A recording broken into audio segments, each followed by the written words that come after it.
Senator, obviously, you're at the forefront of the government shutdown. You are there with the senators who will ultimately decide. And according to the Washington Post, around 12 Democrats are willing to vote to reopen the government in exchange for a promise by Republicans to hold a future vote on extending Obamacare subsidies. What can you tell us about that, Senator?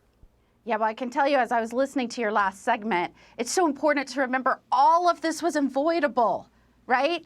The American people, American families, American workers have paid the price for Democrats to put on a show, whether that's protests, poetry readings in the middle of the night.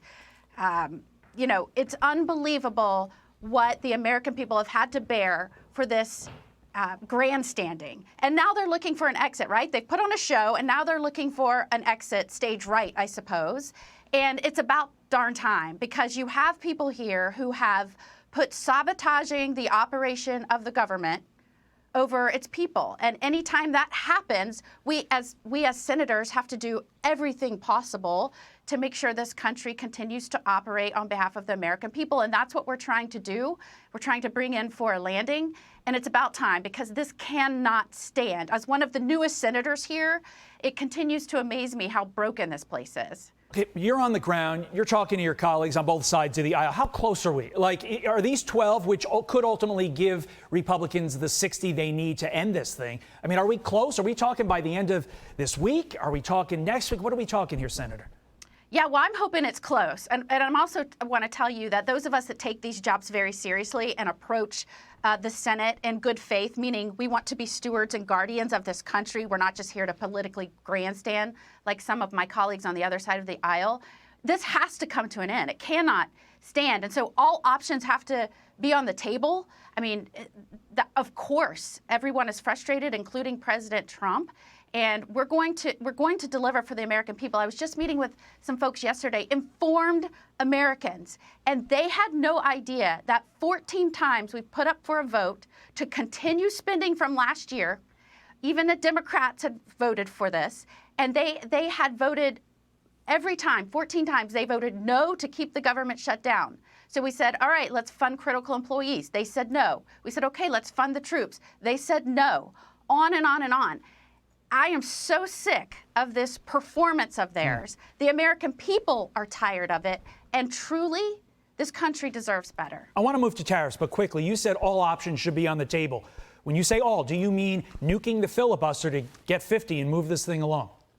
Yeah, I think we need to look at everything. Okay. When you have people that their agenda is to shut down the government, to sabotage the operation of our government, when you have those of us here that are trying to operate in good faith, that can take all kinds of forms, but hey, I got an idea. Let's just force them to get on the floor and debate and actually filibuster. You know, that's a procedural rule just so we can get on a vote. Yeah, I get it. And so, you know, I think people are very frustrated, including the president, and we get that. America wants you to get it done. Meantime, before we let you go, got to get your thoughts on this. Supreme Court oral arguments yesterday challenging President Trump's tariff authority. Some of the justices, and we're talking some of the ones on the right, Roberts, Barrett, sounded pretty skeptical of the president's use of tariffs. But I think Justice Kavanaugh said it best when he asked this following thing. If the president has the power to shut down trade with another country entirely based upon his foreign policy powers, then why can't he impose a tariff which is, quite frankly, much less severe than shutting down trade?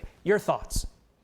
Yeah, they're looking at the president's power when we're in this situation where we have enormous, historically large trade deficits. I think from like 2010 to now, our trade deficits had almost doubled, right? 1.2 trillion when he issued this order.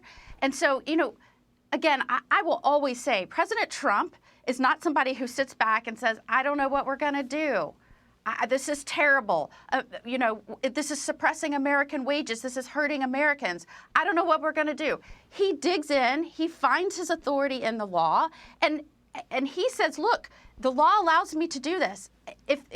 I want you to address this. We need to address this because we need to have this maneuverability to ensure American strength and success. And so I hope we get an order from the Supreme Court soon. I think we need clarity on this issue.